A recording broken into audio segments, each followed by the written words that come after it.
exemplo, no governo do Bolsonaro, a gasolina ser triplicada de preço. A demolição do Teatro do Celso Daniel. Sim. Ele é alvo de uma denúncia pelo projeto Meninos e Meninas de Rua. Por exemplo, as polícias nunca foi feito para proteger o cidadão. Cuba comunista, vem todos aqueles clichês que a direita gosta de colocar. O Orlando é um cara insensível à cultura, né? Só que o Cleito ficou devendo uma resposta aí, certo? Pode falar. Nós estamos gravando.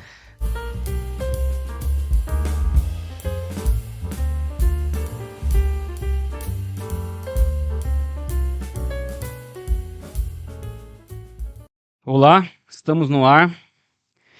Combinado aqui é não ficar esticando muito esse começo, essa introdução, não ficar enrolando muito. Vamos pro pau. Mas é um momento especial, né? Com muita honra e muito prazer que eu anuncio aqui que esse é o primeiro episódio do podcast da Tripalium. A Tripalium, algum de vocês já conhece, né? Outros não. Já digo logo, esse não é um programa ao vivo. Esse programa está sendo gravado no dia 25 de abril, né? E é o nosso primeiro episódio. A Tripalium, para quem não conhece, assim, para resumir, ela surgiu sob a necessidade, com vontade também, de preencher algumas lacunas na comunicação aí, por parte do campo progressista, né, e das forças de esquerda. A gente veio percebendo o quanto essa direita e essa direita mais truculenta vinha tomando de conta da internet, das redes sociais, com o apoio de parte da grande mídia, né? E aí com essa percepção, essa vontade de trazer uma narrativa alternativa, né? Uma construção de um outro olhar, de uma outra visão que interessa mais e tem mais compromisso com a classe trabalhadora, com o povo brasileiro, veio a Tripalium com essa vontade de usar como ferramenta a comunicação visual, a identidade visual, veio resgatar e fortalecer alguns símbolos de resistência. Então é isso, é um resumo, né? Na página do Facebook a gente tem mais de 16 mil seguidores. No perfil do Instagram a gente tem mais de 50 mil seguidores. Então esse é um projeto da Tripalium, né? À frente desse projeto estou eu, Denis Pinho, e também o meu amigo, meu parceiro, que eu vou deixar se apresentar. E já aproveita e apresenta também aí o nosso convidado. Nosso convidado, eu faço questão de dizer que desde o início desse projeto, né, quando a gente teve a ideia, foi decidido de forma democrática por mim que ele seria o primeiro convidado. Então... Muito bem, eu sou o Cauê. Terei novas oportunidades para falar um pouco mais da Tripalium e dos outros segmentos da Tripalium, que eu faço mais parte. Mas já quero logo passar a bola aqui para o Cleiton Coutinho, que é hoje o presidente do Partido dos Trabalhadores em São Bernardo do Campo, que é icônico, que é histórico. O Cleiton sucede históricos presidentes aqui na nossa cidade.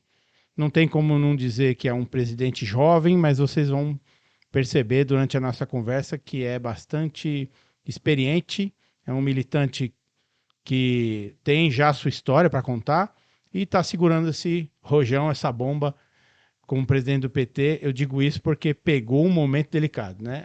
Assumiu antes de a gente reverter o golpe de Estado que sofremos na deposição da presidente Dilma. Então, Cleiton, prazer. Pode participar, abrir a sua fala, ou se apresentando, ou continuando a nossa... Tá certo, obrigado, querido Cauê, agradecer o convite de vocês da Tripalium, podcast da Tripalium agora estreando, uma honra muito grande receber esse convite de vocês, agradecer o meu querido Denis Pinho. Aliás, eu sou devedor da Tripalium pra caramba, os caras ainda me chamam pro podcast, porque eu sou duplamente devedor. A loja do PT, a lojinha nossa do PT de produtos, camisetas, xícaras, todo o nosso arsenal de vendas do PT de produtos é fornecido pela Tripalium, pelo companheiro Cauê, e o nosso companheiro Denis Pinho, por que duplamente devedor? Porque ele fez aquele mural bonito do PT em homenagem, né, Denis? Não só ao presidente Lula, mas à militância do PT, a construção histórica da nossa sede e num ato não só de vandalismo, mas de terrorismo, porque deflagraram explosivo dentro da sede do PT, que está sendo apurado pela Polícia Federal, pela Polícia do Estado também. Tem 2 inquéritos, um a nível estadual e outro federal apurando esse atentado que nós tivemos na sede, mas destruíram também aquela bela arte, que é a parte final do mural, ali já na rua Tapajós, sem ser a Tapajós, na Rua dos Vianas. E ali destruíram aquela parte com jogando tinta, bagunçando, estourando bomba. E o Denis gentilmente pensou uma nova arte, um novo mural. E quem passa agora na sede do PT pode passar lá e contemplar, que ficou muito bonito. Fizemos da mesma proposta inicial, que era uma proposta de construção coletiva. Então, agradecer a vocês. Uma honra muito grande, viu, Denis e Cauê, Beleza. participar aqui do podcast de vocês. Também agradecer meu querido irmão, colega, companheiro, Dr. Miguel Ferrazoni, que me acompanha aqui na data de hoje. Muito bem. Também tá aqui atrás das câmeras o seu Borges aí, o meu amigo, o artista Diego Reis. Agradeço aí o pessoal que está aqui presente. E dizer também que o Cleiton participou ativamente da pintura aí, né, Cleiton? Pintou parede aí o dia inteiro, de manhã até a noite, desde o dia anterior que a gente ficou tentando projetar a imagem para facilitar esse processo de esboço. velho? E foi no meio da Rua dos Viana, um monte de carro querendo. Percebi que alguns queriam passar por cima da gente, Querendo homenagear. enquanto outros falavam é isso aí, outros falavam outras coisas. Mas o foi. Cleiton tomou o exemplo do presidente Lula, que pegou no cimento, pegou nos carrinhos para construir aquela sede do Partido dos Trabalhadores de São Bernardo, né, Cleiton? Literalmente a ideia de fazer a construção coletiva é também simbólico, né? É um gesto muito mais de envolver a militância e do pertencimento que tem, né? Tanto a reforma que nós fizemos foi nesse prisma, porque eu falei do mural primeiro que foi feito pelo Denis, mas também nesse primeiro mural nós reformamos toda a sede do PT, né? E essa reforma o PT tem arquiteto, tem engenheiro, tem gesseiro, tem pedreiro, tem o cara da hidráulica. Então cada um liderou uma parte e ficou muito bonita a nossa sede. Então Beleza. é nesse espírito de construção aí que se deu. Agora a particularidade que o Denis fala quando estava projetando a imagem, nós fomos um dia antes, ele falou, precisa projetar de noite para poder riscar o desenho. E então a extensão só dava até uma altura da rua, Teve que ficar no meio da no rua. meio da rua. Na Rua dos Viana. E aí passava alguns, oi, tal, elogiando, né? Aqueles elogios. Mas deu tudo certo no Beleza. final, felizmente. Eu tenho bomba para ele aqui já. Não sei o que você pensou como começar aí. Pode perguntar. Você quer bomba ou você quer. Sem censura. É proibido proibir. Eu queria já não esquecer de falar uma coisa bastante importante. Nós passamos aí mais de 6 anos, 7 anos, lamentando do período do golpe na Dilma até a nova vitória do Lula, de não ter se organizado as organizações sociais, a gente na rua, a militância, durante os governos do PT para defender um ataque ao governo do PT. É uma coisa que a população e a militância faz muito bem na Venezuela, por isso que o golpe não passou lá ainda. É uma coisa que é feita em Cuba também. Mas chegou a hora, Cleiton, nós ganhamos de novo. E agora, o que nós vamos fazer para defender o governo do Lula nas ruas, para não deixar a direita colocar a cabeça para fora, já que a gente está vendo que ele tem bastante resistência, né? E vai ter aí outros ataques, a gente tem que estar preparado para isso. Como é que nós vamos fazer? Ô, Cauê, boa pergunta sua, porque assim, esse período, você até introduziu ao me apresentar falando o seguinte, olha, o Cleiton pegou um período complicado de gestão no PT, que foi quando o nosso presidente Lula estava preso injustamente em Curitiba. Então o PT também estava sendo novamente atacado, porque já começou esse ataque. O golpe, ele não é uma construção, uma engenharia só na Dilma. Ele começa com os 20 centavos. Se você observar, 2013. porque o governo, a Primavera Árabe, toda essa situação que aconteceu, já tinha ali, estava enrustido um golpe ali, envolvendo a juventude, as redes sociais, o domínio da comunicação, né? E nós não percebemos. Muita gente foi no embalo. Olha que bonito a juventude para a rua. Lógico que é bonito, mas desde que aquilo esteja dentro de um sentido de luta, que as pessoas estejam coordenadas do ponto de vista de saber o que estão fazendo. Agora, aquele movimento, que ele é um movimento acéfalo do ponto de vista ideológico, do que se busca, do que isso acaba sendo algo perigoso para a própria democracia. E foi assim que aconteceu em vários países. O Mubarak, por exemplo, ele foi deposto do poder e No tudo, Egito. e volta lá no Egito e vê hoje que democracia tem lá. E foi no mesmo embalo, Foi a mesma coisa. né? Foi no mesmo embalo. Pode fazer a leitura política disso, isso aconteceu lá. Então, depois de ter tirado ele, ter feito tudo aquilo, o cara é ditador, não sei o que, não estou nem entrando no mérito se ele era ou não era ditador, de como ele conduziu o governo lá. Mas eu quero dizer o seguinte, que democracia efetiva tem lá hoje? Qual era a real intenção da deposição dele do poder? Então, quando isso aconteceu no Brasil com o pretexto dos 20 centavos, né? Nós assistimos, por exemplo, no governo do Bolsonaro, a gasolina ser triplicada de preço. E tudo bem, né? E tudo bem, como que por 20 centavos as pessoas estavam aí apedrejando tudo, quebrando tudo e dizendo. Então é claro que aquilo tinha uma influência muito forte de outros elementos que depois verificou-se Big Data, verificou-se a participação dos Estados Unidos, a influência forte nas redes sociais e todo o interesse que agora, inclusive com o governo Lula já, não sei se vocês viram a Folha recentemente divulgando um documento secreto da União Europeia falando da preocupação com o Brasil e essa nova inserção comercial do presidente Lula junto à China, junto a diversos países, e essa escalada comercial em Portugal e o que isso representa como reflexo para a economia global. Quer dizer, então tudo que a preocupação deles com a soberania do Brasil, com o país voltar a ter um presidente que discute as nossas pautas. Então, nessa conjuntura, quando eu assumi o PT, estava muito claro para a gente que nós precisávamos estar com os pés nas ruas, né? A militância tinha que estar na rua. Então, a primeira coisa foi o apoio à vigília. Então, a vigília ela foi muito forte, o movimento sindical teve uma importância muito grande, os companheiros da Central Única dos Trabalhadores, mas o Partido dos Trabalhadores precisava dar uma contribuição. E a contribuição não só no seu território, como também fortalecendo a vigília. Então, nós fizemos viagens até lá, ceiamos com o presidente Lula, fomos no aniversário dele, que é forma de solidariedade e participação da construção popular junto com o presidente. Agora, como que o PT faz para alicerçar suas bases para fazer as formas de resistência que foi mencionado aqui pelo Cauê, né, de Cuba e de outros países que formaram uma resistência para evitar golpes, né? Primeiro, eu penso que isso passa por um processo de construção de educação. Cuba, ela se reconstruiu a partir de uma revolução. E no processo de revolução, o governo ele já se formou com a nova roupagem.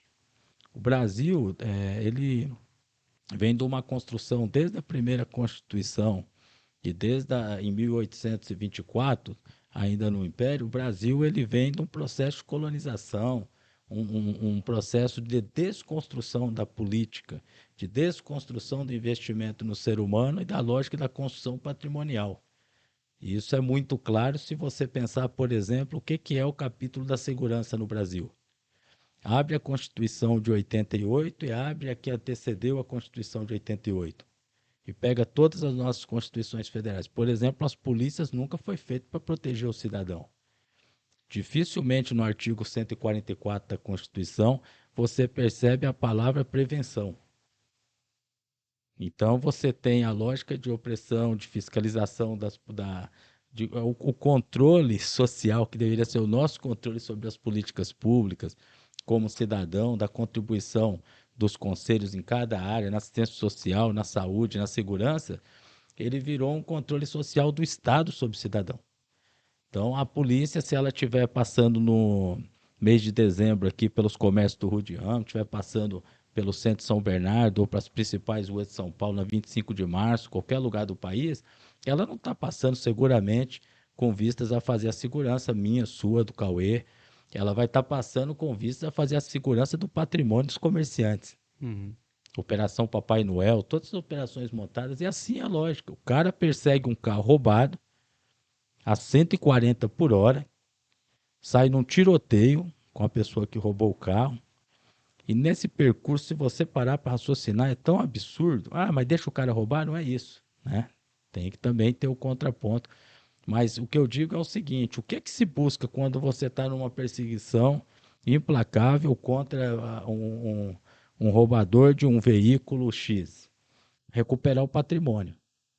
Qual o maior patrimônio? O carro roubado ou a vida do transeúnte que pode ser atropelado nessa perseguição?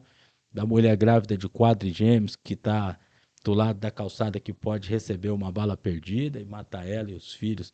O que é o bem maior a ser ali preservado? Percebe? Então, o processo de Cuba de construção dessa forma de democracia e socialismo, que eles falam, Cuba comunista, vem todos aqueles clichês que a direita gosta de colocar sobre os governos que tentam adotar uma linha progressista e mais humana, é um processo de construção na educação. Tem um investimento muito forte na educação. Então, o Brasil não vai formar uma camada social crítica num país que tira a sociologia da estrutura curricular. Ninguém tem mais matéria de disciplina de sociologia. Por que que não tem sociologia? Porque é a matéria que vai pôr você para ler o pensador, para discutir a filosofia, para discutir as pessoas que colocam você para refletir o modelo de sociedade que nós vivemos e nós queremos prospectar para o nosso futuro, para os nossos filhos. Então, dentro dessa construção, eu acredito que o momento agora, retomamos o governo, mas em qual conjuntura de força? Por exemplo, o MST propôs retomar a reforma agrária, né? A extrema-direita já reagiu, o mercado já reagiu. Aliás, o mercado ele nunca reage quando é para o pobre comer, quando é para distribuir renda, quando... É impressionante, né? Mas já reagiram e falaram, Quando é olha, para comer osso, quando é para sair correndo atrás do caminhão de isso lixo, não causa indignação não nele. causou, né? Mas discutir a função social da terra como está na Constituição, para que todas aquelas terras que não estão ocupadas, que são terras improdutivas, que não cumprem a função constitucional social, isso daí é um dever. Então, para a gente fortalecer esse movimento de base, respondendo objetivamente a sua pergunta, nós precisamos passar por um processo de construção educacional da população. É preciso que a população chegue a um ponto que ela se revolte, passar na rua e ver a pessoa passando fome, que isso cause indignação. É preciso que a população cause indignação, passar, ver um monte de terra improdutiva e ver a pessoa debaixo do viaduto, na Praça da Sé, né? Então, esse processo que ele é transformador das pessoas. Isso só se dá com a formação, se dá com a educação, se dá com a militância política, né? Porque ela também é formativa, mas por outra forma é muito difícil. E qual o desafio do governo Lula? Qual o desafio do Partido dos Trabalhadores? É de envolver o conjunto da sociedade nesse debate, sabe? Nós temos que fazer esse debate. Nós não podemos passar 4 anos de governo do Partido dos Trabalhadores, de governo Lula, com os partidos aliados, com as forças que ajudaram a gente a retomar novamente o governo central, sem fazer determinados debates. E esse é um dos debates centrais que nós devemos retomar e retomar como prioridade, porque ele é balizador da democracia. Nós vimos que um golpe de Estado é capaz de fazer. Se o Bolsonaro tivesse novamente ganhado as eleições, possivelmente já teria acabado com o PT quanto legenda na canetada, já teria aventado caçar ministro do Supremo, já porque ele não respeita, ou seja, a tripartição do poder executivo, legislativo e judiciário, que é para garantir essa democracia, ela também é limitada quando você pega um tirano como o Bolsonaro para governar o país. Muito bem. É bem comparado, porque minha preocupação é justamente essa, né? Você citou Cuba, né? É legal que um dia que a gente for mais conhecido, o pessoal pega uma frase que o cara falou de Cuba, joga na internet. Olha lá, estão de novo defendendo a ditadura. Mas a gente faz isso de propósito, que é para ganhar E notoriedade. não vão atrás de ver pelo menos uma fala, vai de 7 minutos, porque já, né, precisa de um pouquinho mais de boa vontade. Paciência. Mas é isso, a diferença de momento, né? A gente sabe que o povo cubano era um povo nacionalista. E a revolução, né, o grupo, os guerrilheiros, antes de qualquer coisa, mesmo antes de se dizerem Socialista. comunistas, socialistas, eles nem diziam isso no Não, começo, Fidel e Revolução tal, Socialista. era nacionalista, né? Nacionalista. E a gente sabe, quando a gente pesquisa sobre as revoluções que ocorreram e tal, o quanto foi importante o envolvimento do povo cubano, né, no sucesso da revolução. E aí aqui no Brasil a gente fala, vai a partir né, do que você citou dos últimos anos aí, com essa juventude tão influenciada por tanta coisa, né? Você vê até hoje a molecada no YouTube falando, porque lá nos Estados Unidos, é sempre um exemplo, porque nos Estados Unidos e tal, pessoal que não gosta do próprio país, né? Aquela mania de falar, porque só no Brasil. A pessoa não tem a mínima noção de como as coisas são em outros países. Aí fica com essa conversa, porque só no Brasil, porque o país é uma porcaria. Acho que nunca a gente teve tanto jovem com vontade de sair do país para poder ser feliz na profissão, né, pessoalmente e tal. Para poder ser infeliz, né? Então, não, eles falam, eu prefiro ser mendigo na Europa do que ser qualquer tipo de profissional aqui no Brasil. Mas queria saber o retorno, quando eles voltam, quando eles estão lá, se foi isso que ele queria mesmo.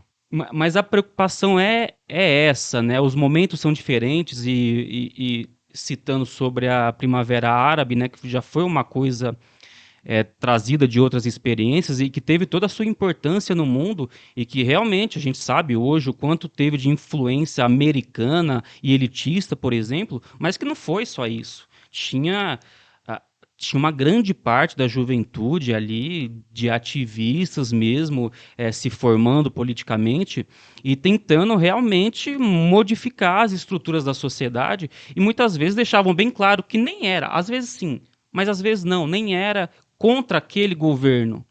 Só que o governo na época, né, Era aquele. era PT, então sinto muito, né? Quem é governo, a juventude ali mais rebelde, com mais vontade de mudança de tudo que está errado no mundo hoje, vai acabar respingando em quem é pelo menos um símbolo de poder, né? Que o PT foi símbolo de poder. A gente sabe que o PT nunca teve no poder, mas para a massa, né, para o povo, quem é que está no poder? Quem está mandando no país é o PT, é o Lula e não sei o quê. E a gente corre esse mesmo risco novamente. Estamos num momento que a gente pensa, pô, agora é a hora de ir para cima, de criticar o governo. Porque o primeiro a dizer isso é o Lula. Gente, foi vem o que para nós fizemos, cima. né? A gente sempre teve essa consciência, vem para cima, não posso ficar sozinho puxando a corda, porque vai ter outro lado mais forte. Preciso de vocês virem cobrar e criticar e tal. E ao mesmo tempo, algumas pessoas falam, e é uma preocupação também de assim, não podemos dar pano para manga, não podemos dar motivo para essa direita que tá que nem um cachorro nervoso, preso na corrente, só esperando a hora de voltar, e qualquer fraqueza nossa vai voltar. Aí a gente fala, poxa, mas é a hora de ir para cima e ter mais conquista, ou não? Tudo que o governo fizer tá certo, porque se a gente reclamar, a gente vai dar força pro outro lado, né? Que momento a gente tá? Eu penso, Denis, que são duas coisas que você colocou. Uma, primeiro, o PT tem que ter a dimensão do que ele representa para ser o sustentáculo da democracia no Brasil. Por quê? A retomada do governo Lula, ela se dá muito fortemente sobre a figura, sobre o simbolismo de um presidente, chefe de Estado, capaz, negociador, que aglutina a força, mas que ao mesmo tempo, quando tem que engrossar o discurso, engrossa, mas quando tem que pacificar as relações, ele é aquele cara que sabe chegar e fazer.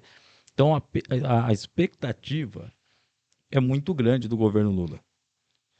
Nós temos que entender, quando a gente governa no Brasil, nós estamos governando na democracia representativa.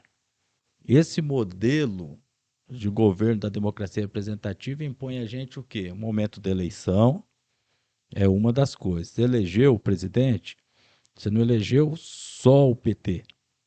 Você elegeu um conjunto de forças que apoiaram a eleição. Então, qual a expectativa desse conjunto de forças? Me parece que a sociedade mandou para a gente alguns recados muito diretos. Nós queremos união no país. Não dá mais para eu chegar no churrasco da família, ter o grupo do Bolsonaro, o grupo do PT, a gente não conseguisse conversar, não conseguisse ouvir.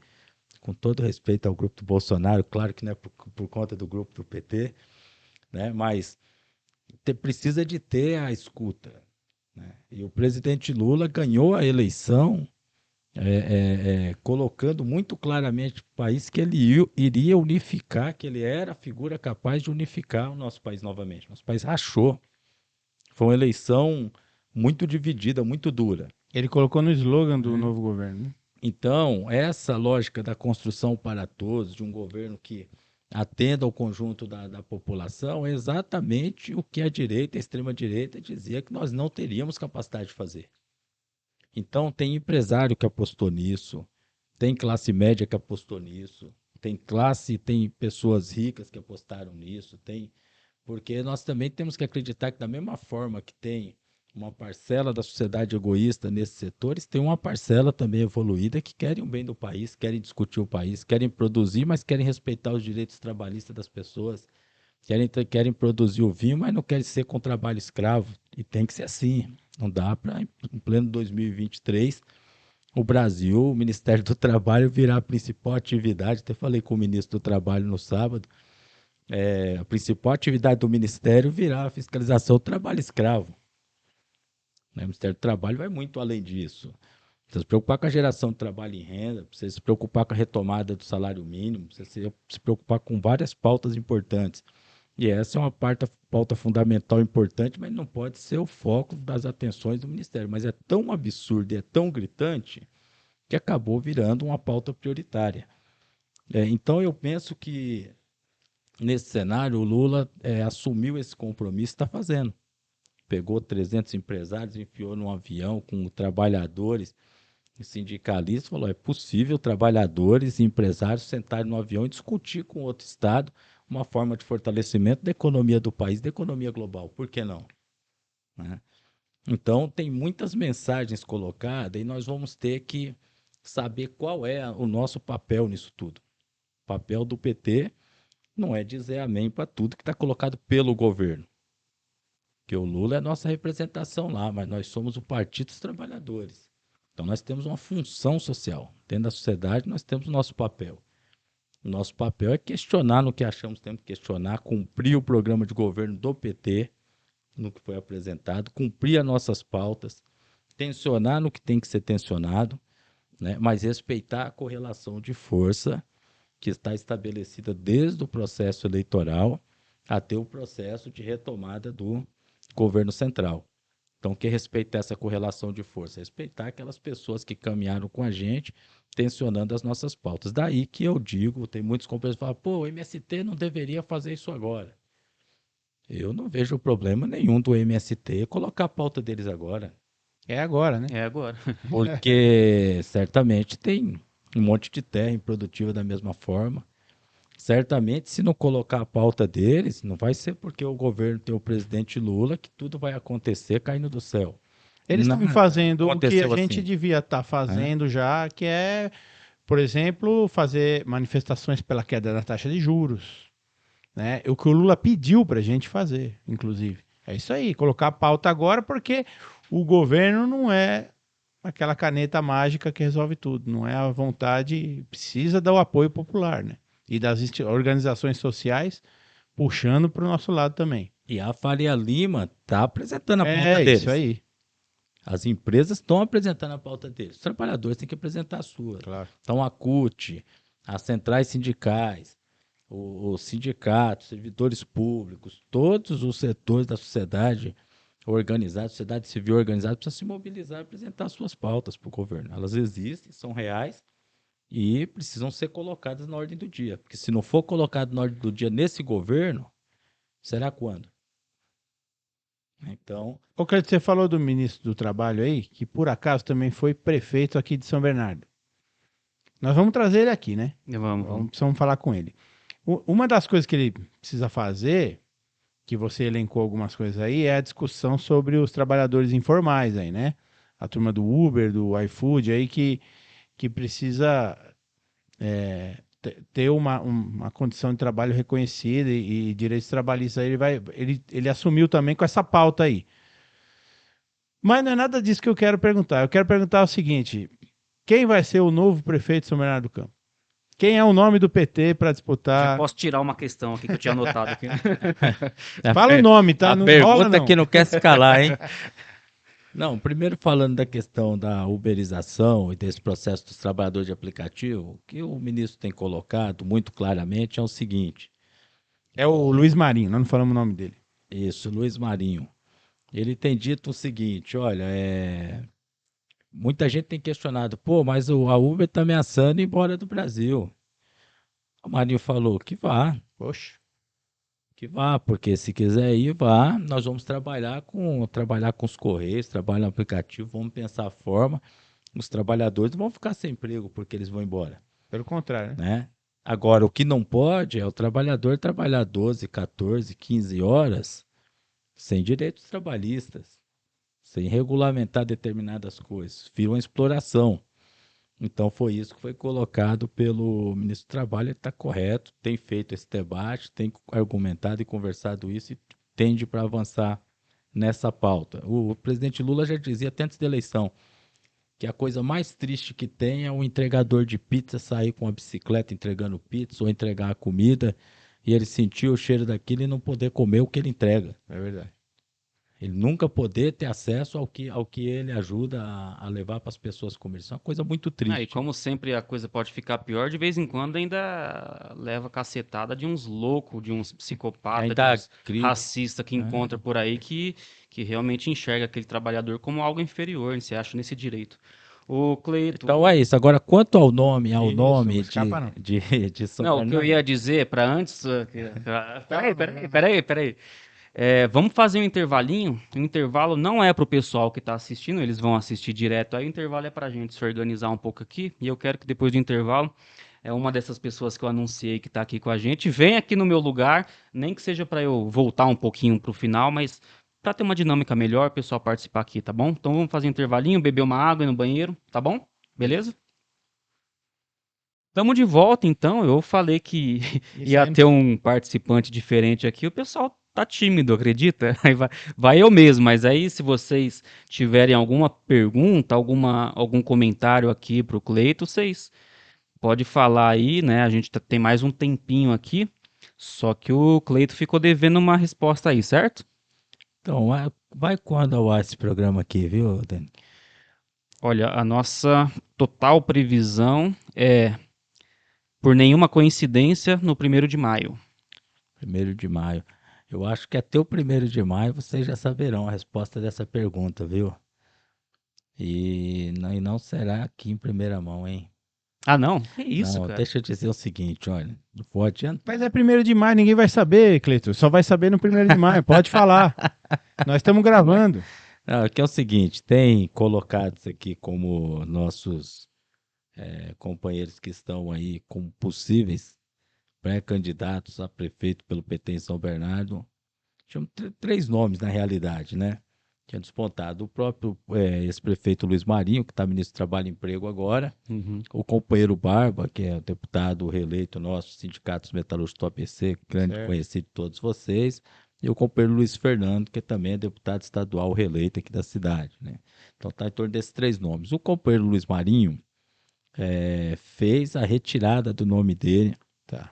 recentemente disse que não é candidato. Então, agora está sendo feita uma conversa aí com os nossos companheiros e a gente está chegando num consenso de nome. Eu acredito que muito em breve nós já teremos o nome do nosso candidato a prefeito na cidade, mas ainda não temos isso definido. Como não Entendeu? temos Luiz Fernando, definido- entendeu? Eu entendi Barba. Eu ouvi Barba Então aqui. é bom que fica aí a dúvida.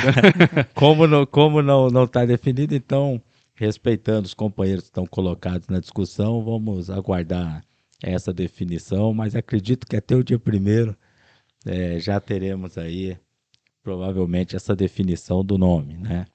Mas, enfim, independente disso, eu acho que o mais importante aqui nesse debate é que o PT saiu das urnas muito fortalecido agora.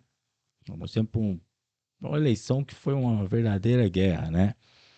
E o prefeito da cidade aqui apoiou abertamente o Bolsonaro como candidato a presidente, apoiou o Tarcísio como candidato a governador, e dentro da cidade ele foi derrotado, né?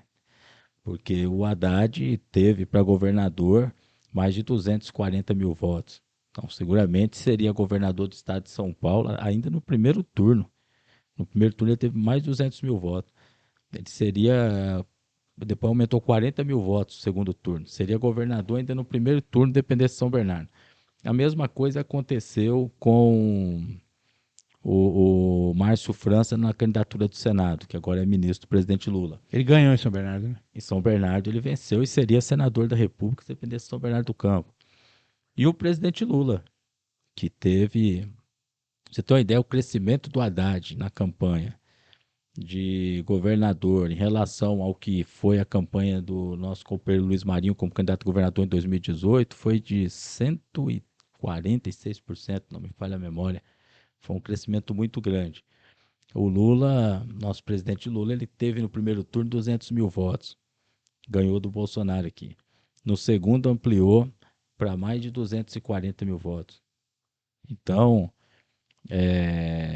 elegemos aqui, reelegemos o Barba, o Luiz Fernando, deputados estaduais. O Vicentinho ficou na suplência, agora assumiu. Sumiu. Mas teve uma votação ampliada também, aumentou os votos dele.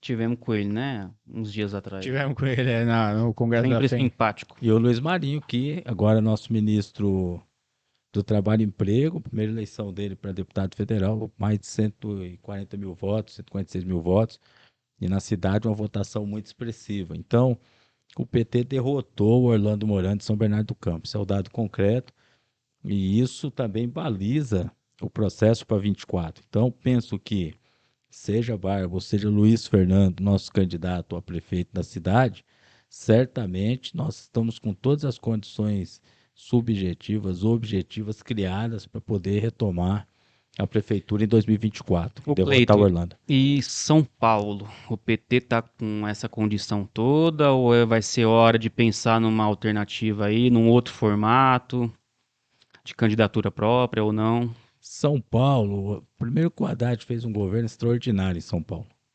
Eu acho que quando o Haddad governou, talvez parte do eleitorado não tenha tido a compreensão de entender a dimensão do que foi o governo do companheiro Haddad.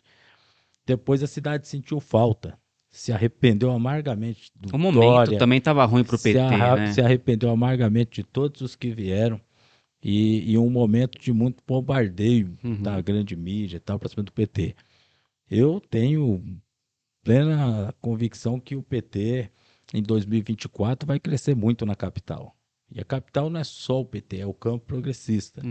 Né? Ali tem um conjunto de forças que juntos tem uma resposta grande para dar para a cidade. Então, eu não tenho dúvida que nós vamos derrotar a direita em 2024 São Paulo. O que está colocado é qual é o nome melhor posicionado para isso.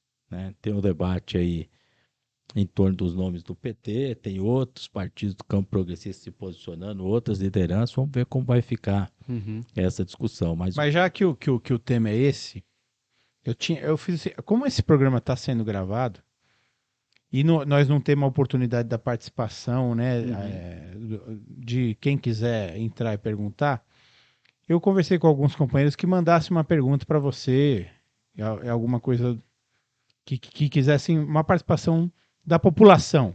Então, por exemplo, o Carlos, que é um militante do MST, aqui de São Bernardo, você deve conhecer o Carlos. Carlos Wellington.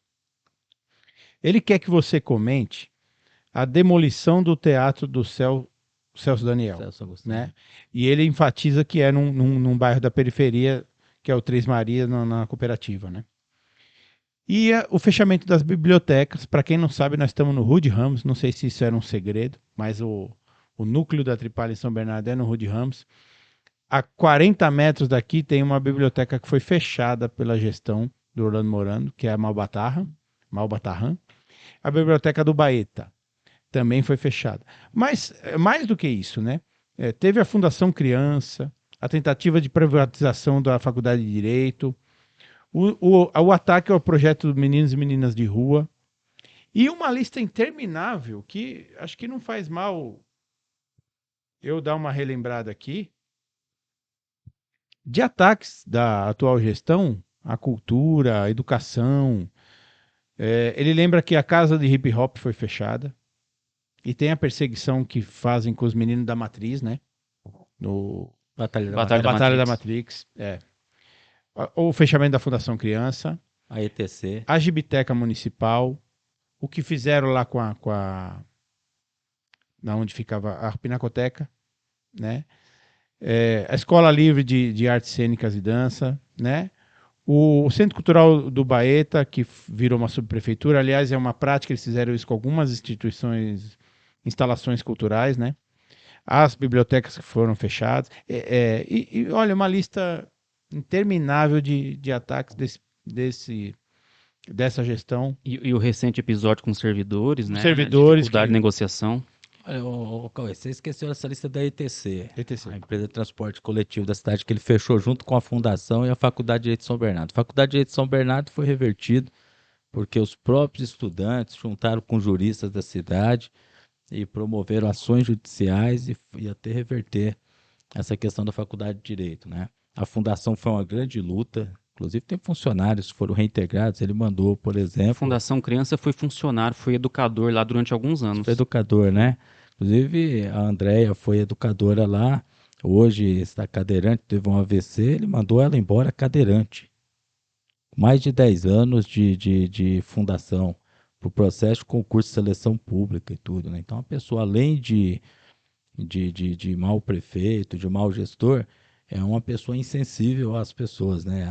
Não enxerga seres humanos, ele enxerga números na forma que ele age, né? Nas ações dele.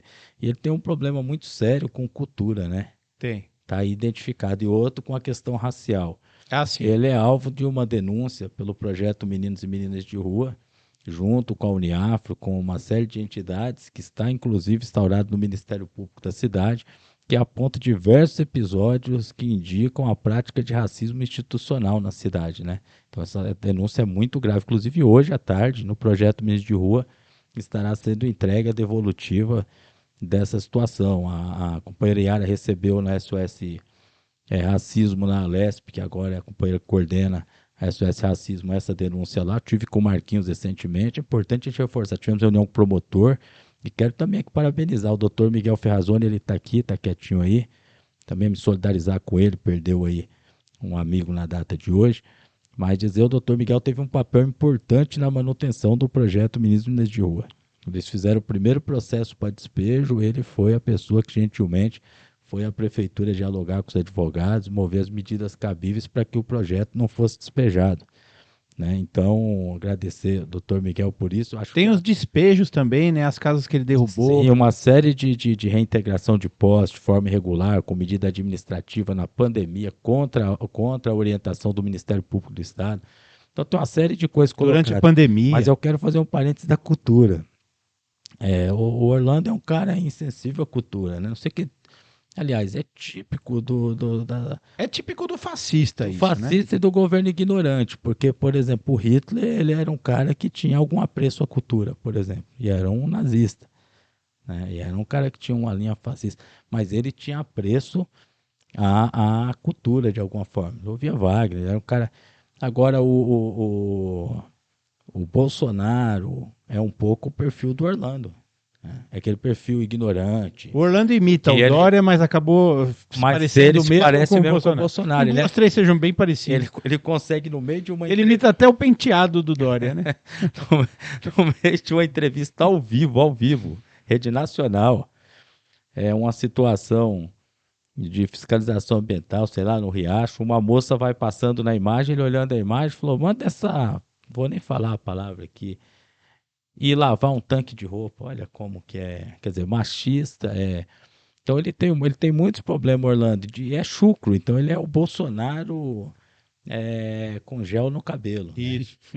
Então ele é uma figura muito caricata nesse sentido. E o seguinte, e o Orlando tem um outro problema com ele, né? Com essa questão da cultura e da ignorância dele. Aliás, saudar, né? Ainda bem que existem pessoas como o Chico Buarque, né? Que ontem É verdade. recebeu o prêmio Camões. Mandar um abraço para a querida Carol Proner também, né? Tiveram ontem com o presidente Lula e, inclusive, o Chico falou, né? Que bom que o Bolsonaro Agradeceu, né? agradeceu a ele por Uma não, coisa de bom ele fez, É. não sujou o prêmio do não Chico. sujou o prêmio Camões, que é um dos grandes prêmios da literatura mundial, e saudar o Chico Buarque em nome dele, né? Saudar todos os artistas de São Bernardo, os artistas do estado de São Paulo, do ABC, que sofreram uma perseguição absurda por conta de pessoas como o Bolsonaro, como o Orlando Morando. tem um teatro, a dificuldade foi para construir, para ter um céu ali nos Três Marias, construir o conjunto Três Marias, aquelas pessoas são tudo fruto de locais precários que moravam em área de risco, governo do PT, do Luiz Marinho, retirou essa pessoa, construiu o Três Marias, construiu aquele céu, um equipamento maravilhoso, e construiu um teatro para a comunidade, ele vai lá e retira o teatro. O que que passa na cabeça do Orlando? Eu tenho um grafite lá no céu e lá dentro do Você tem teatro. obra lá, né? Então, o que que passa na cabeça do Orlando? Que o pobre não pode ter acesso à cultura, que as pessoas que moram no conjunto Três Marias não podem ter acesso a um teatro? Na cabeça dele, o que será que passa na cabeça do Orlando? Ou isso não é algo importante para as pessoas? Porque para ele não é, para os outros também não é. Né? Então, isso realmente é impressionante. Mas não é só a cultura, não. A segurança também. Está um caos. Aqui vocês tinham uma base de segurança no Rude aqui, ó, próximo ao teatro. Ela existe ainda? Não é. Fica ali, às vezes, 2 PM.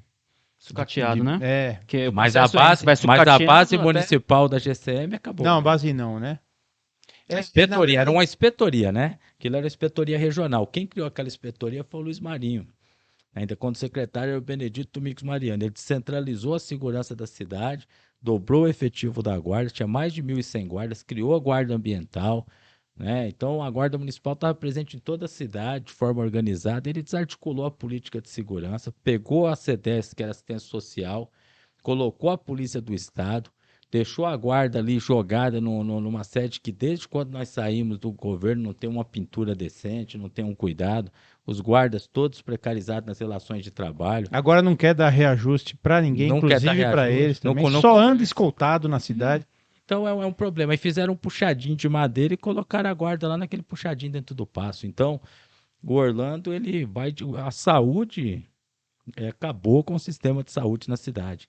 Né, as UBS, eu fui no Alvarenga, a UBS foi interditada, Denis, porque estava com risco de desabamento do teto. Fiquei sabendo. Uhum. Aí conversei com as conselheiras de saúde, ó, não deixaram a gente acompanhar a vistoria.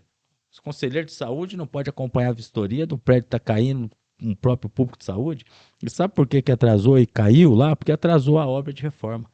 Já quase um ano que estava já ali orientado a fazer a reforma e o prefeito não fez. Atrasou isso, e isso fez com que o teto ali da UBS ficasse nesse desabamento e teve que interditar tudo e deixou o pessoal sem UBS lá, né? Então essas coisas que mostram a falta de capacidade de gestão, e o Orlando está se desmanchando, a cidade está vendo quem é ele, o reflexo foi essa eleição, e o reflexo que virá será a eleição que vem, onde o pessoal não vai eleger a sucessão dele, com certeza, né? Pessoal, a gente tem pouco tempo, vamos caminhando para a finalização. Eu queria aproveitar que tá saindo do Me assunto do assusta, Ruge ainda me assusta. para mandar um alô, um abraço, porque tem uma população de rua muito grande aqui no Ruge, viu, Cleiton? E eles ficam aqui na área, porque você falou ali agora mudou, né? Disse que ia ter um terminal de ônibus, mas trocaram o ponto de lugar, só atravessou a rua ali. Então, durante o dia, o pessoal fica ali na Praça dos Meninos, que também está bastante sucateada. Molecada que vai lá nos balanços, no gira-gira, ali tem que ficar ligeira, porque sempre tem uma coisa quebrada, o negócio tá meio abandonado ali. E os moradores de rua usam o coreto para passar o dia, depois cada um dá uma espalhada, e alguns deles vêm aqui para a esquina das Casas Bahia, e a gente tem sempre uma interação com eles aí durante o dia, quem sai para caminhar e tal. Engraçado que eles arrumaram até um pitbull agora, o bicho anda na focinheira, mas eles estão criando um pitbull. E mandar um abraço pro Alemão, que é um dos pessoais de morador de rua daqui, que utilizava diariamente a biblioteca Malbatarra para ler um jornal, para ficar ali inteirando com o pessoal, usar um computador e esse tipo de A ideia era o aparelho. Cave vir para cá, mas já fiquei sabendo que ele desistiu. Sempre é uma ideia, né? Eu lembro disso aí, Lembra, né? Então. mas não veio nada. Mas Não não veio tô nada. finalizando não, viu? Eu ia perguntar, Não, na tudo bem, verdade, se claro, o pessoal ainda quer não. fazer alguma pergunta, algum comentário. Não, cara, antes não devagar. Diego, vai. Diego é falador, rapaz, conversador, tá tímido Tá hoje. com Nossa aí. senhora. Pessoal, falou que o papo tá bom, a dinâmica tá boa. Obrigado, viu? Maravilha então, maravilha então. Vamos lá, Cauê. Eu tô dispensando algumas coisas aqui que eu Eu falei tinha, tá? também com a Leda de Diadema hoje. Ela não quis fazer uma pergunta direta para você, mas ela se mostrou um pouco preocupada com a história das macros aqui da região. Queria que você tivesse um cuidado de falar um pouco o que é isso e como é que tá, quais os projetos das macros aí para que esses militantes a Leda é uma militante antiga de Diadema e fundadora do PT em Diadema, acho que é a carteirinha número 1. Poxa, E, é militante histórica. e também ela atua desde o início na luta pelos direitos das mulheres. E ela está preocupada com as marcas. Pode explicar para ela? Claro, primeiro dizer o seguinte, a política da população em situação de rua, tá? São Bernardo é visível, assim como também a ausência de política para a atuação e abordagem da criança e adolescente em situação de rua. O Denis foi educador da fundação, ele sabe do que eu estou dizendo, que hoje você passa nos faróis, aumentou e muito. Mas por quê? O Orlando fechou a fundação. O que que justifica você pegar o único projeto estruturante que tem para atender as crianças e adolescentes da cidade e fechar o projeto, né? Então, essas crianças estão desassistidas do ponto de vista do município, não tem o atendimento adequado. Então, isso faz com que amplie esse número de crianças pedindo no farol, vendendo bala debaixo da ponte, na situação de vulnerabilidade. O Conselho Tutelar acaba sendo massacrado por um excesso de trabalho que acaba voltando nele por não ter a política de atendimento da fundação e a assistência social, o SEDESC. Então, isso dá um problema de fluxo muito grande para o atendimento do serviço público. As pessoas em situação de rua, nós tínhamos um POP Rua bem estruturado. Hoje está bem precário também o atendimento, as pessoas estão numa situação muito complicada. Você vê o aumento da população de rua em São Bernardo é grande, É. né? Inclusive tem uma prática que se aparelha as práticas fascistas na nossa cidade, que é debaixo dos viadutos começaram a colocar aquelas pedras para impedir que as pessoas se aconcheguem ali Sim. para se abrigar de alguma forma, Um né? desses locais é na entrada do Ferrazópolis, ali perto do Isso, shopping ali. isso é Esse proibido. Acho que nós temos que fazer o exemplo do padre Júlio Lancelotti tava um Lancelotti aqui. ir com uma marreta lá e começar a quebrar essas coisas e denunciar. Para o prefeito entender que isso não é forma de se fazer política, né? Então, acho que a gente precisava de observar isso. Mas aonde que eu quero chegar em relação à questão das macros? O Estado de São Paulo tem as macros, sabe? Ela não é uma política adotada no Estatuto do PT para todos os PTs no país. São Paulo experimentou esse modelo, achou bom. Então, a macro é um coordenador eleito na nossa eleição, no processo de eleição direta no PED, né? E esse coordenador, ele cuida do PT nas 7 cidades. Ele meio que gerencia ali no caso nosso do ABC, nas 7 cidades. E esse coordenador antigamente era o Carlos Grana, que é prefeito de Santo André, agora é o Bras Marinho. Vamos cumprimentar, inclusive, o Bras Marinho, porque ele teve uma ideia bem bacana, que é assim, não só centralizar no coordenador, mas ele dividiu o trabalho. Então ele chamou alguns companheiros da região de Santo André, de São Bernardo, de Mauá, e criou uma espécie de coordenação ali compartilhada. Ele é o coordenador central, mas as pessoas conseguem dar uma dinâmica diferente. Então nós teremos no PT de São Bernardo o companheiro Delúbio que virá com o companheiro Grihalg, né? Se não me falha a memória, não sei se é amanhã que estarão aí, mas enfim, vão vir falar Vai vir lá no diretório? vai vir no diretório pela macro. Deixa eu dar uma olhada rapidamente aqui na minha colinha e já falo para vocês também que fica o convite para os nossos companheiros e companheiras, se bem que eu acho que será antes de ao ar aqui o nosso programa, tá?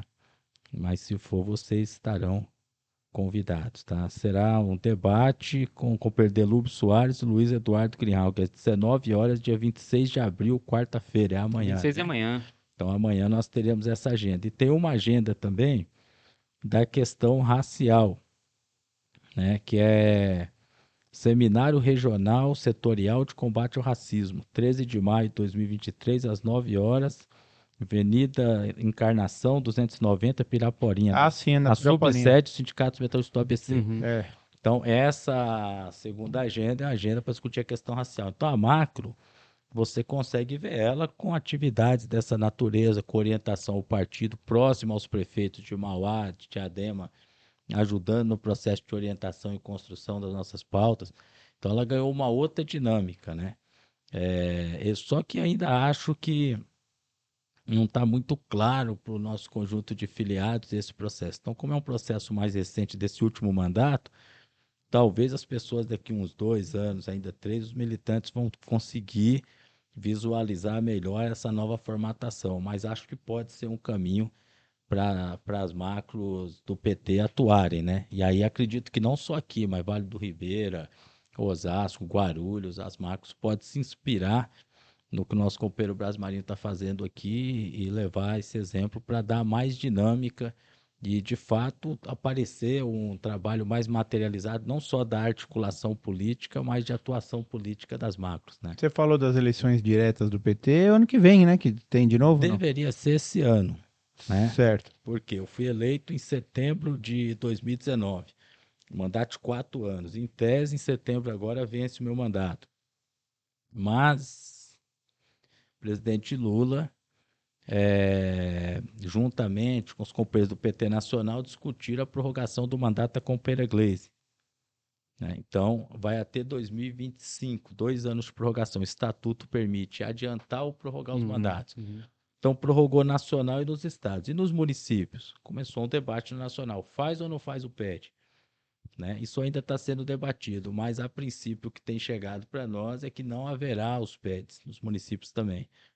Onde é cidade que tem um problema, que não o PT eventualmente não está funcionando e tal, poderá existir a possibilidade de troca de direção.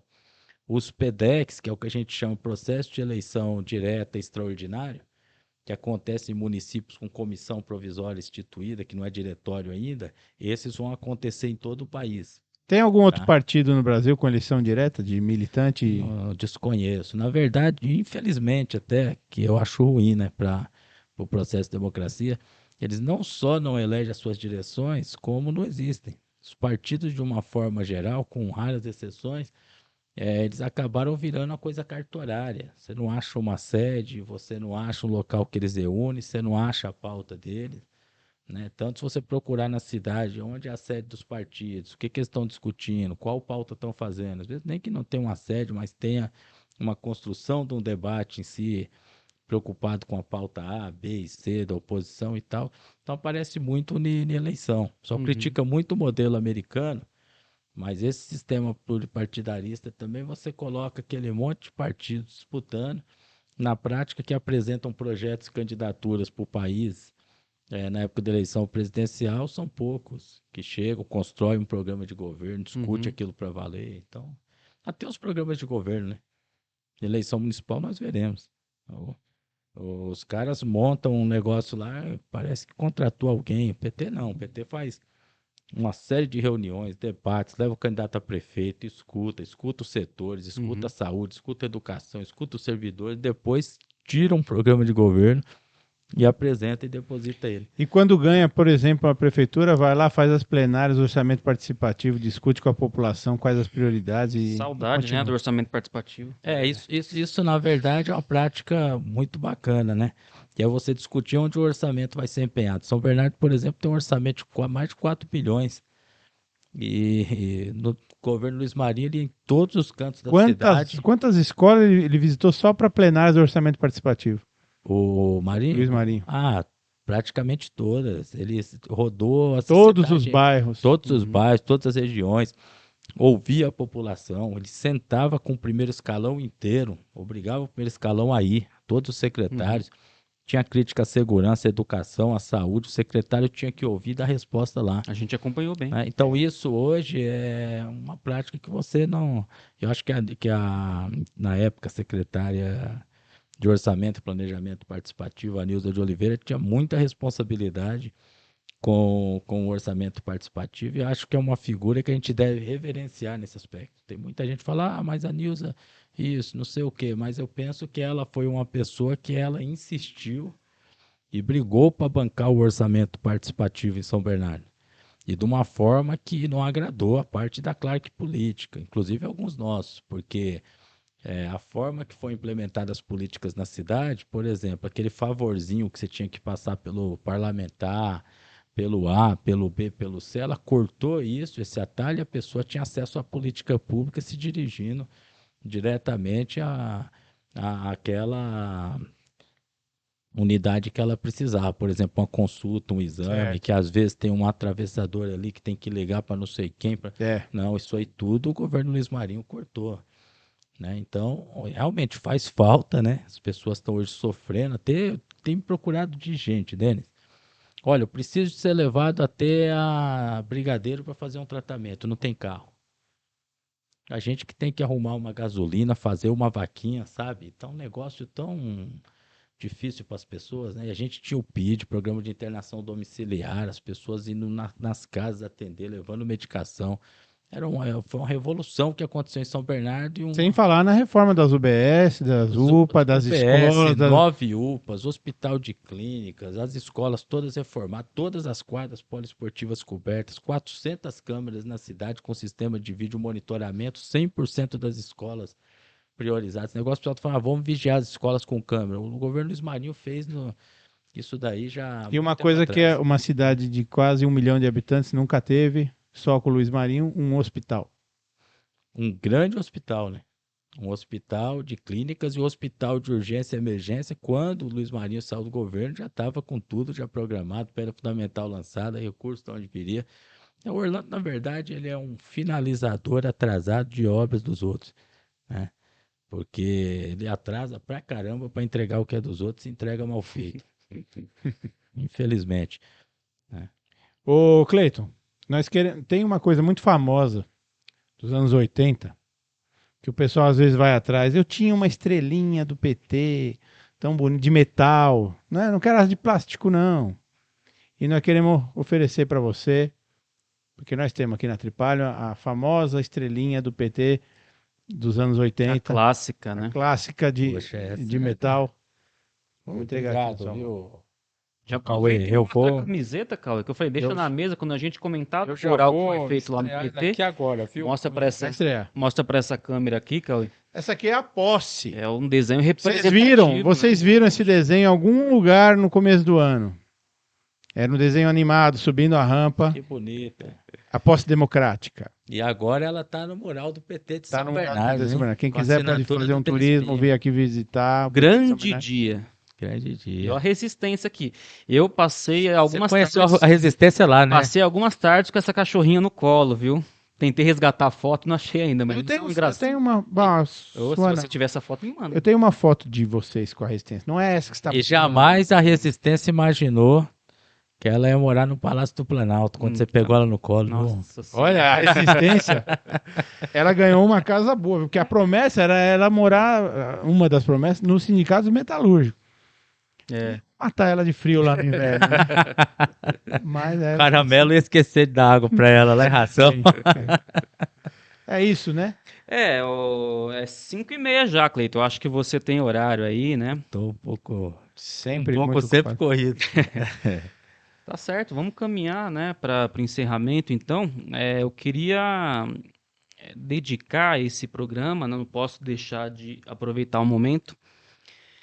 Minha prima foi assassinada a semana passada pelo marido, cara, e aí eu faço questão de dizer porque esse é um problema que a gente precisa primeiro parar de negar, né?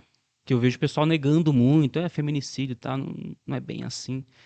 E aí você dá uma pesquisada, você vê um monte de notícia, cara, de homem, de marido, de namorado, que assassina a namorada, a esposa, a companheira, porque acha que é dono dela, e aí no momento que ela quer viver a própria vida, sair de um relacionamento tóxico e tudo mais, os caras fazem isso.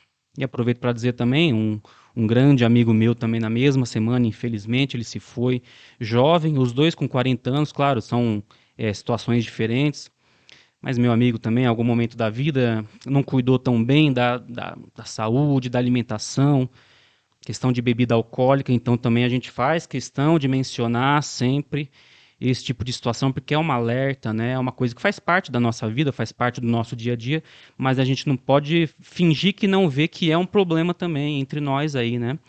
E o amigo também aqui do companheiro Miguel que está aqui, certo? Também ficou sabendo hoje da notícia. Então a gente faz aí essa homenagem, pelo menos, né? Uma dedicação a essas pessoas aí. Eu sugiro, se tiver mais 2 minutinhos aí, Cleito, você imaginar que chega na gente uma pessoa que não gosta do PT. Porque PT é ladrão, porque o Lula é ladrão, não sei o que e tal. Você tem alguma coisa para dizer para essa pessoa? Se é que tem, você olha para essa câmera e conversa com essa pessoa. É aquele que não gosta do PT. Fala, deixa eu ver esse programa para ver esses caras, o que eles têm de besteira para falar. Conversa com eles se você tiver alguma coisa para dizer para eles. Primeiro, Denis, me solidarizar com a perda da sua prima. Inclusive, eu vi na rede social, chove, uma moça, uma perda, uma coisa absurda. Não sabia a causa, está me falando aqui agora. Estender meus sentimentos a você, a toda a família, aos amigos, né? Dizer que é uma coisa absurda que as pessoas, né, definem a vida de mulheres, né, pelo simples fato de achar que são possuidores, são donos delas, né, que as pessoas não têm a sua própria vida, não têm o seu direito de seguir a sua vida, de tocar a partir que seja de um relacionamento abusivo ou de qualquer outra situação. Então isso não pode prevalecer no nosso país nem em lugar nenhum do mundo, né? Eu vi uma matéria, acho que no Fantástico recentemente, em outros países aí, as pessoas parece que foram arremessadas de sacada de prédio e forjaram como se fosse queda dessas mulheres, né? Então isso não pode acontecer mais, nós não podemos tolerar que isso aconteça. E o feminicídio é causa de morte no Brasil, muito constante, infelizmente. Nós temos que buscar a solução para isso de uma forma urgente. Quanto ao segundo ponto, Denis, que você coloca, dizer para as pessoas o seguinte: o Lula, esse dia teve uma fala polêmica do Lula, né? Nossa, o Lula falou ofendendo as pessoas com deficiência, sei o quê. O Lula veio e falou: olha, eu sou uma pessoa em construção. Então, se eu ofendi alguém, não tinha essa intenção, né? Então, estou me desculpando com as pessoas, que é bem diferente da postura arrogante do Total. Bolsonaro, Uhum. porque todo mundo está sujeito, eventualmente, a cometer um erro, fazer uma fala equivocada. Agora, o importante é o quanto que essas pessoas têm a capacidade de cada um de refletir aonde e ter essa humildade. Então, o Lula, ele é uma pessoa muito humana, uma pessoa muito humilde, uma pessoa que a formação dele é muito próxima das pessoas do ponto de vista da humanidade. Ele gosta do ser humano. Independente da pessoa gostar ou não do Lula, dele ser simpático ou não ao Lula, dele ser bolsonarista ou petista, uma coisa, qualquer pessoa com o mínimo de coerência, ele vai falar: o Lula realmente gosta de ser humano. Ele gosta de ser humano, ele se preocupa com as pessoas. O Lula, ele sente na alma quando uma pessoa está com fome. Ele sente na alma se uma pessoa estiver magoada. Ele Já sente passou na por isso, alma né? Passou por isso, é se uma diferente. pessoa estiver numa enchente. Ele sente na alma dele se uma pessoa estiver desempregada. Aí é dele, ele sente, ele é uma pessoa assim. Então, dizer que primeiro tem que se desvestir desse ódio. Desistir dessa raiva. Se você é um bolsonarista, quiser sentar lá no PT, tomar um café comigo, bater um papo e conversar, não vou querer nem te convencer, Uhum. mas eu vou te receber bem, vou te respeitar, vou te receber como ser humano, porque nós não somos forjados no ódio, somos forjados com seres humanos para construir um mundo melhor. Também não queremos hegemonia de ideia. Nós não queremos que as pessoas todas pensem igualmente os petistas pensam, não é nada disso que nós propomos.